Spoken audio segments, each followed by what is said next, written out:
सहनावतु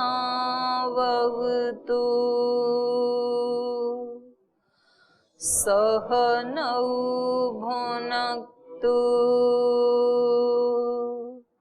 सह वीर्यं करवावहै तेजस्विनावधीतमस्तु मा विद्विषावहै। ओम शांति शांति शांति।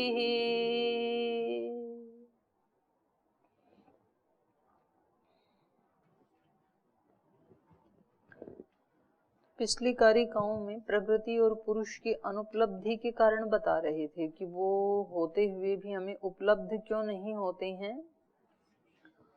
तो यहाँ इन्होंने 8 हेतु दिए थे कि कोई वस्तु होते हुए भी हमें उपलब्ध नहीं होती है यदि, तो उसके कितने कारण होते हैं। या तो वो अति दूर हो या अति समीप हो, या तो इंद्रिय में कोई आघात हुआ हो, या तो मन का अवस्थान ना हो, या तो बहुत सूक्ष्म हो, या बीच में कोई व्यवधान हो, या तो प्रकाश आदि के द्वारा उसका अभिभव हो गया हो, या तो अपने ही समान स्वरूप वालों में मिल गया हो, तो फिर कोई वस्तु होते हुए भी दिखाई नहीं देती है। सूक्ष्म्यात् तदनुपलब्धि न अभावात्। तो प्रकृति और पुरुष की उपलब्धि किससे हो रही है? सूक्ष्मता से। ये जो 8 कारण थे उनमें से इसकी अनुपलब्धि किसके कारण हो रही है? प्रकृति और पुरुष की सूक्ष्मता के कारण।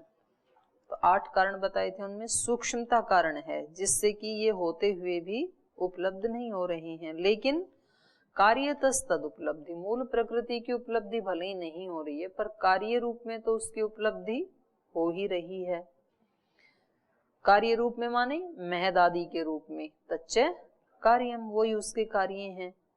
प्रकृति विरूपम च स्वरूपम च, और वो जो कार्य हैं वो प्रकृति के विरूप भी हैं और प्रकृति के स्वरूप भी हैं। तो उसके स्वरूप होने से उसकी भी उपलब्धि हो ही गई। तो कुछ विरूपता है, जैसे बच्चों को देख करके उनके माता पिता की उपलब्धि भी हो ही जाती है। भले ही माता पिता नहीं भी दिख रहे हैं तो भी पता चलता है कि इनके कोई ना कोई माता पिता रहे होंगे, क्योंकि कारण के बिना कार्य नहीं होता। तो कार्य को देख करके कारण की उपलब्धि हो ही जाती है। तो कारण भले ही सूक्ष्म है, महदादि का मूल प्रकृति, वो सूक्ष्मता के कारण, अति सूक्ष्मता के कारण दिखाई भले ही नहीं दे रहा है, लेकिन यदि कार्य कोई दिखाई दे रहा है, महदादि दिखाई दे रहे हैं, तो इसका मतलब है कि इस कार्य का कोई कारण भी होगा। और दूसरा कह रहे हैं कि सत्कार्यवाद से भी पता लगता है, क्योंकि अगर कोई वस्तु किसी चीज का कोई कारण ही नहीं है तो उसकी कार्य की उत्पत्ति नहीं होगी। पहले सत होना चाहिए, पहले बीज होना चाहिए तो फसल हो सकती है। ये ठीक है, फसल उगने के बाद बीज दिखाई नहीं देता है, लेकिन तो भी अनुमान प्रमाण से फसल को देख करके बीज का ज्ञान होता है।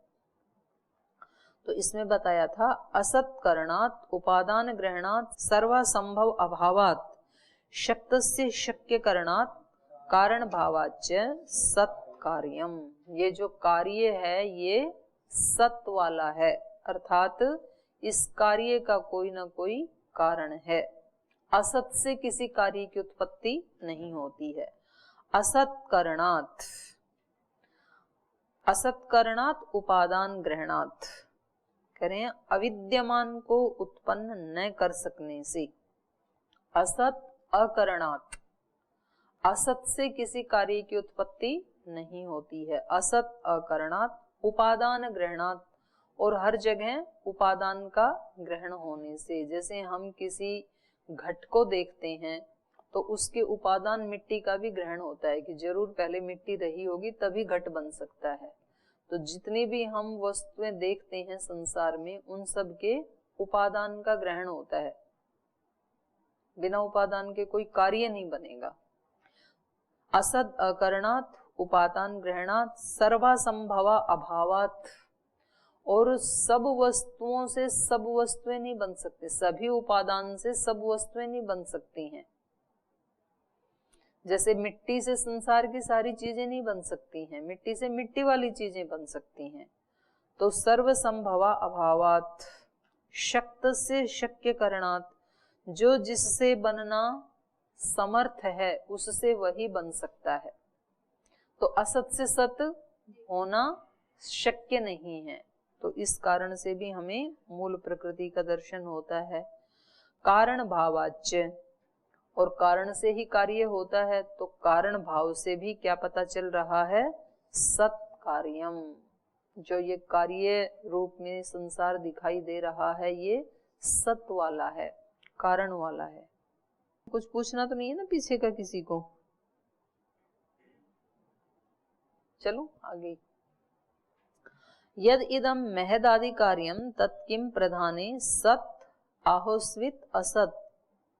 कह रहे हैं ये जो महदादि कार्य हैं ये किम प्रधाने, प्रधान में, सत आहोस्वित असत, ये प्रधान पहले सत रूप में है या असत रूप में है?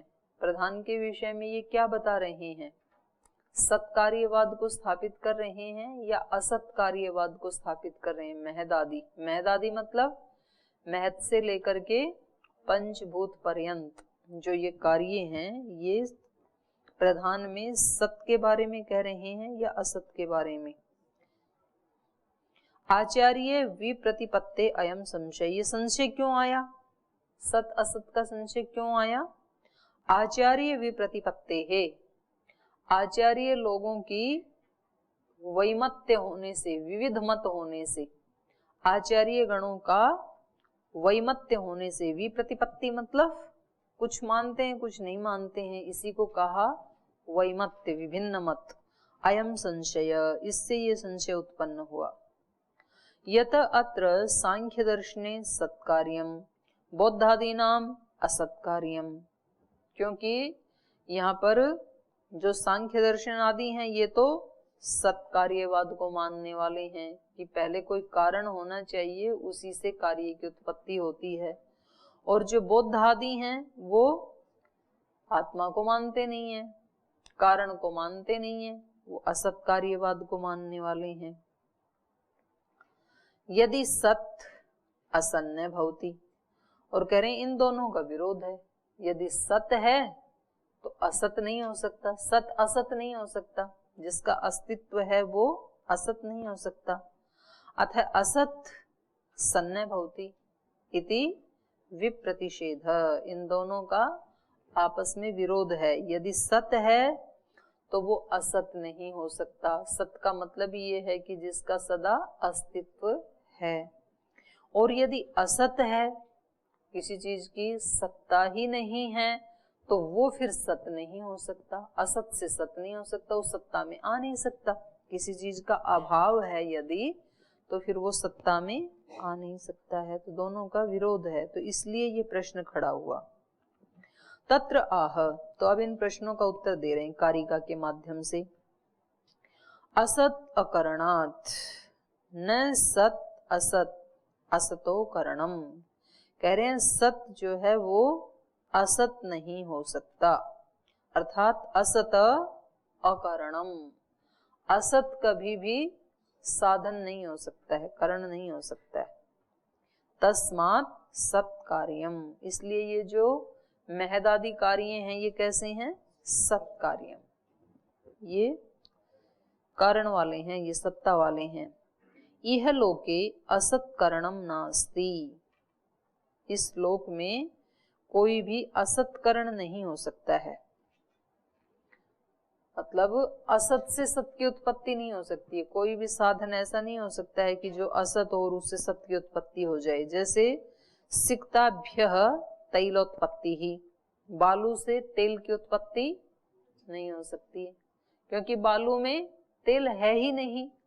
तो जो कारण में नहीं है वो कार्य में कैसे आएगा? सत से ही सत की उत्पत्ति होती है, असत से नहीं होती है। बालू में तेल का क्या है? असत। तो इसलिए उसको कितना भी निचोड़ो, उसको पेलते रहो, उसमें कोल्हू में डालते रहो, उससे एक बूंद भी तेल की नहीं निकलेगी।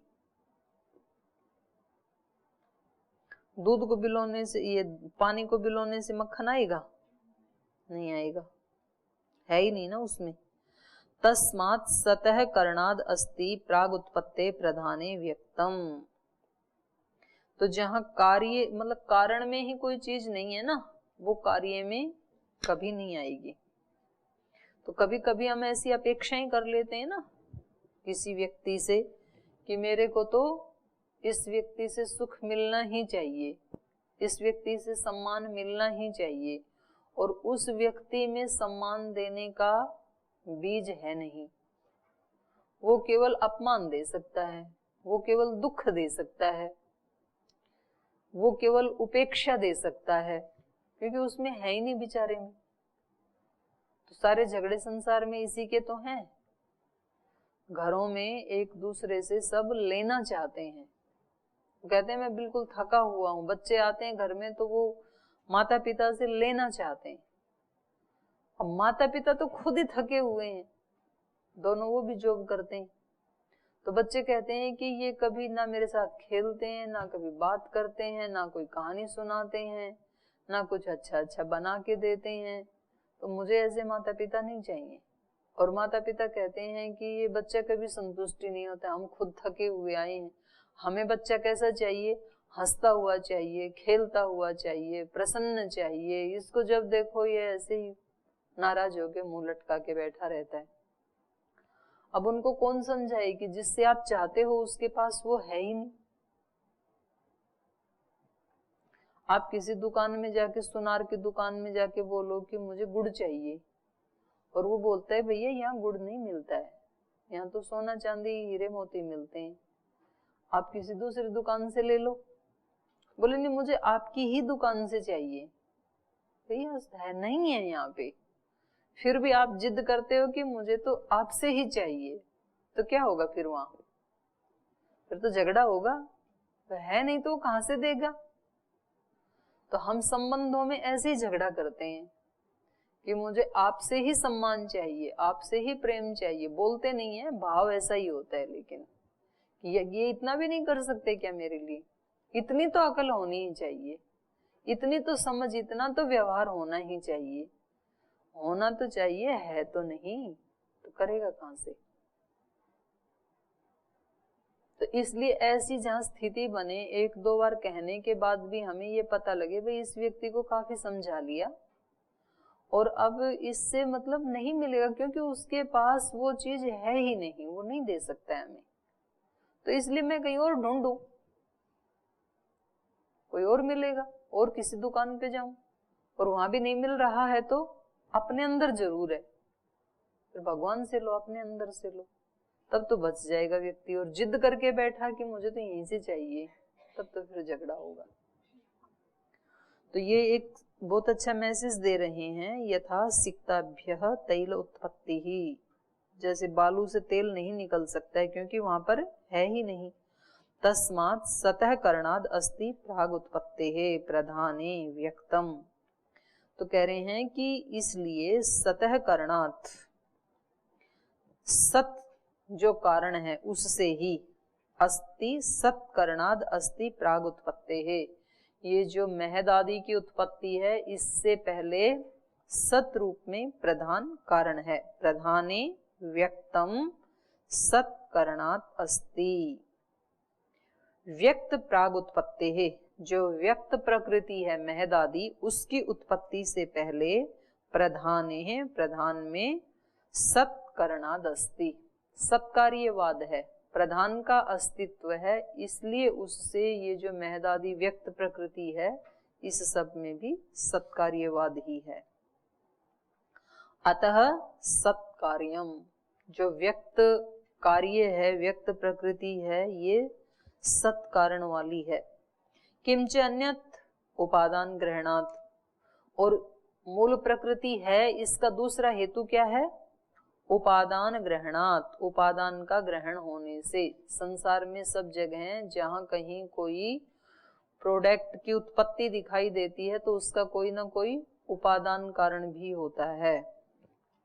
उपादान है मतलब कारणम, तस्य ग्रहणात, कारण का ग्रहण होने से। इह लोके यो येन अर्थी स तद उपादान ग्रहणम करोति।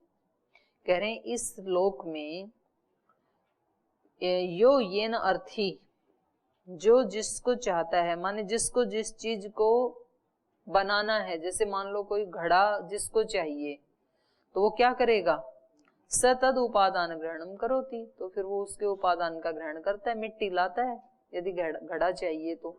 किसी को सोने का आभूषण चाहिए तो सोना लाएगा कहीं से, किसी को अपना ड्रेस चाहिए तो उसका उपादान कारण क्या है, वस्त्र है, वस्त्र लाएगा कहीं से। तो इस श्लोक में देखा जाता है जो जिसको चाहने वाला है, जो जिसको प्राप्त करना चाहता है, तो वो पहले उसके उपादान कारण को ग्रहण करता है, तब वो वस्तु मिलती है।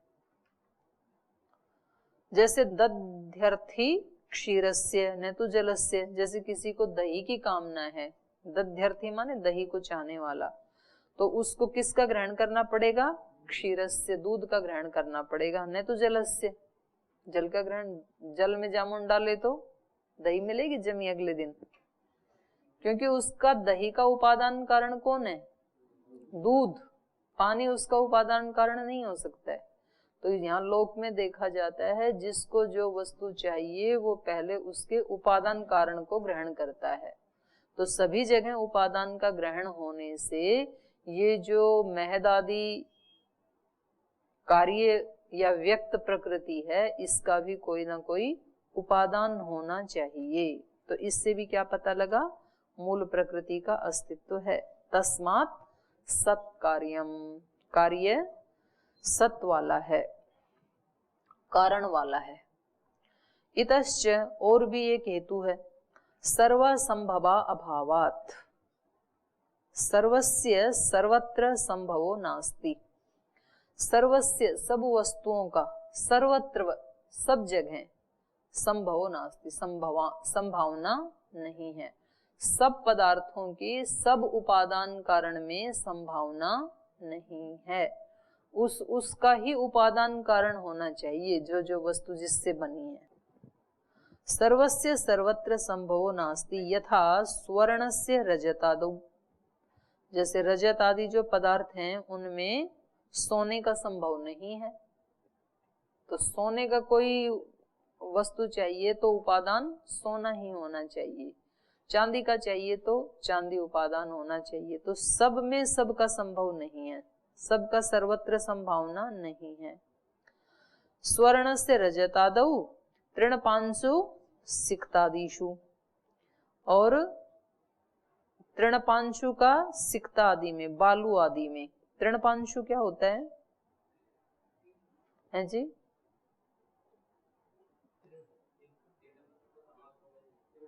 तृणपांशु, धूल, धूल लिया इन्होंने, तृण धूल या बालू नहीं हो सकती। तृणपांशु सिक्तासु, तो धूल आदि का सिक्ता, बालू में, बालू में तो होता है धूल का, कोई भी पदार्थ होगा ये इससे भिन्नता रखने वाला।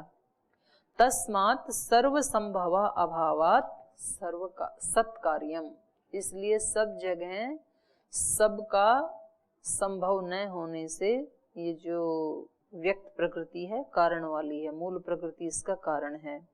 इतश्च, और भी एक हेतु है, शक्तस्य शक्य करणात्, जो वस्तु जिससे बन सकती है ना उसकी वहां पर आवश्यकता जरूरी है, माने जो जो अति आवश्यक है किसी चीज को बनाने में, शक्य है, उसका होना अनिवार्य है। तो महदादि के बनाने में जो नितांत आवश्यक है मूल प्रकृति, उसके बिना ये बन ही नहीं सकते। शक्त से शक्य करणात्, इह कुलालः शक्तः। मृद दंड चक्र चीवर रज्जु, एक रह छूटा है चीवर वाला, चीवर रज्जु नीर आदि करणम, कह रहे हैं जैसे यहाँ पर घड़ा बनाना है तो यहाँ पर कौन कौन होना चाहिए?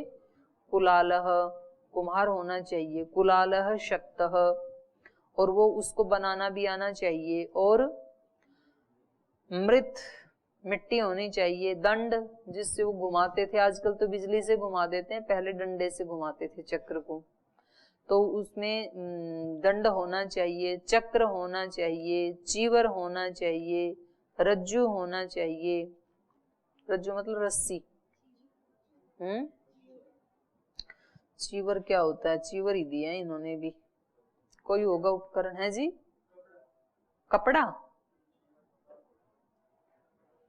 कपड़ा भी लगाते हैं क्या? तो चीवर, रज्जू, रज्जू तो वो छोटा सा होता है, उससे वो काट लेता है फिर वो घड़े को नीचे से। रज्जू का मतलब धागा है यहाँ पर। और नीर आदि, पानी आदि उसको मिट्टी में मिलाने के लिए। तो ये सारे क्या है? इनमें से एक भी ना हो तो नहीं बनेगा ना। तो शक्य से शक्य करणात् उपकरणम व शक्यमेव घटम मृतपिंडात उत्पादयति। तो ये उपकरण होने चाहिए, तभी घड़ा शक्य हो सकता है, तभी बन सकता है। शक्यमेव घटम मृत पिंडात उत्पादयति, तभी मिट्टी के पिंड से। अगर इनमें से एक भी नहीं हो ना, कुम्हार नहीं हो तो मिट्टी का पिंड रखा रहे, चाक ना हो तो, या चाक को घुमाने के लिए डंडा ना हो तो, या फिर बना दिया रस्सी उसको काटने के लिए ना हो तो ये नितांत आवश्यक है। तो जो जिसके लिए नितांत आवश्यक है उनमें से एक भी नहीं होगा तो नहीं बन पाएगा। तस्मात् सत्कार्यम, इसलिए व्यक्त के लिए नितांत आवश्यक क्या है? अव्यक्त। कार्य के लिए कारण नितांत आवश्यक है, तो इस कारण से भी मूल प्रकृति का सद्भाव है।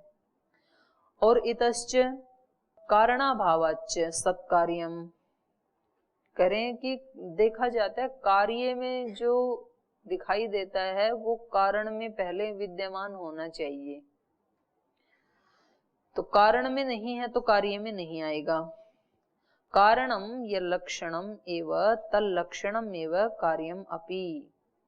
कारणम, कारण में जो लक्षण है वही लक्षण कार्य में भी आते हैं। जैसे कार्य महदादि त्रिगुणात्मक हैं, तो इसका कारण भी कैसा होना चाहिए? त्रिगुणात्मक होना चाहिए। जैसे सारी व्यक्त प्रकृति त्रिगुणात्मक है, सत्वरज तम उसमें दिखाई दे रहा है, तो पता लगा कि मूल प्रकृति भी कैसी है?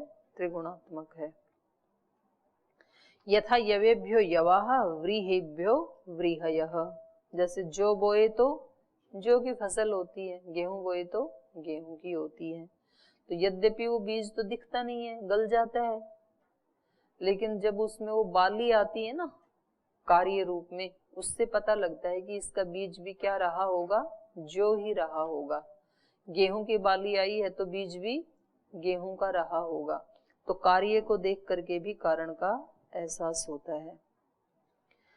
यदा असत् कार्यम स्यात् ततः को द्रव्येभ्यो शालयः स्युः, यदि असत से ही कार्य होने लगे, जो मानते हैं ये क्षणिकवादी मानते हैं, ये कारण को नहीं मानते हैं, तो इस प्रकार से असत से ही यदि सत कार्य की उत्पत्ति होने लगे तब तो कोद द्रव्येभ्यो शालय स्युः, कोद से चावल उत्पन्न हो जाया करें।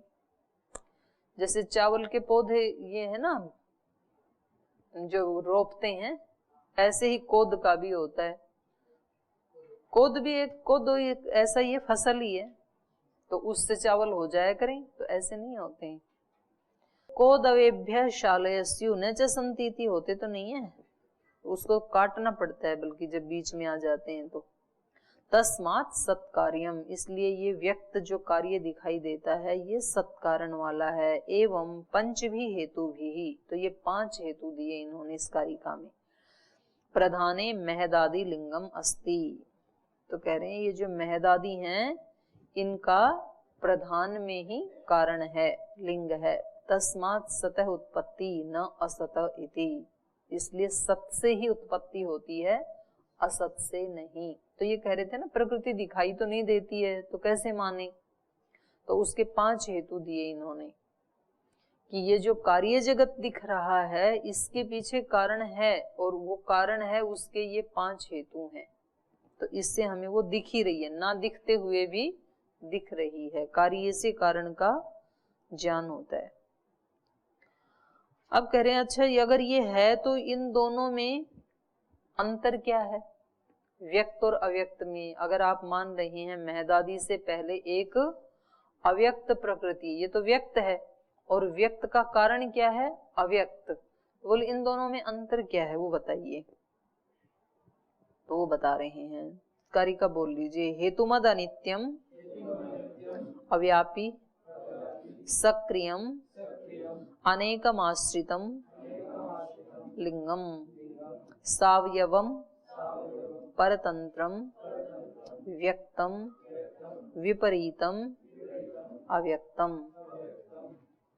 तो ये व्यक्त और अव्यक्त प्रकृति का वैधर्म्य दिखा रहे हैं, दोनों में विभिन्नता क्या है। तो कह रहे हैं हेतु मत, जो व्यक्त प्रकृति है वो कैसी है, हेतु वाली। हेतु मत, हेतु मतलब कारण, कारण वाली है, क्योंकि जो व्यक्त है वो कार्य रूप में है, तो ये क्या है, कारण वाली है। लेकिन जो मूल प्रकृति है उसका कोई कारण नहीं है, तो ये अलग हो गई ना दोनों, एक कारण वाली है, एक बिना कारण वाली है। हेतु मत अनित्यम, जो व्यक्त प्रकृति है वो कैसी है, अनित्य, प्रलय में वो नहीं रहती है, नाश हो जाता है उसका। और जो मूल प्रकृति है वो कैसी है, वो नित्य है, उसका नाश नहीं होता है। तो ये भी उसमें अंतर है। हेतु मत अनित्यम अव्यापी, जो व्यक्त प्रकृति है वो अव्यापी, वो सब जगह व्यापक नहीं है, सब जगह रहने वाली नहीं है। जैसे पुरुष और प्रकृति सर्वत्र व्यापक हैं, ऐसे व्यक्त प्रकृति सर्वत्र व्यापक नहीं है। जैसे मिट्टी तो सर्वत्र व्यापक है, लेकिन घड़ा सर्वत्र व्यापक नहीं है ना। मिट्टी तो पूरी पृथ्वी पे है, कहीं से भी ले लो आप, लेकिन घड़ा पूरी पृथ्वी पे नहीं है, क्योंकि वो उसका कारण है। ये एक समझाने के लिए उदाहरण दिया है मैंने।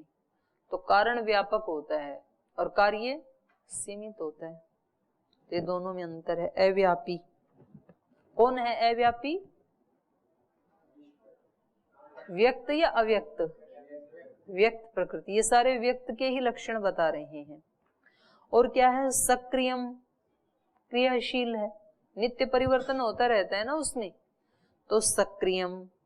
और वो क्या है, अक्रियम, उसमें कोई क्रिया नहीं है, वो साम्य अवस्था में रहती है।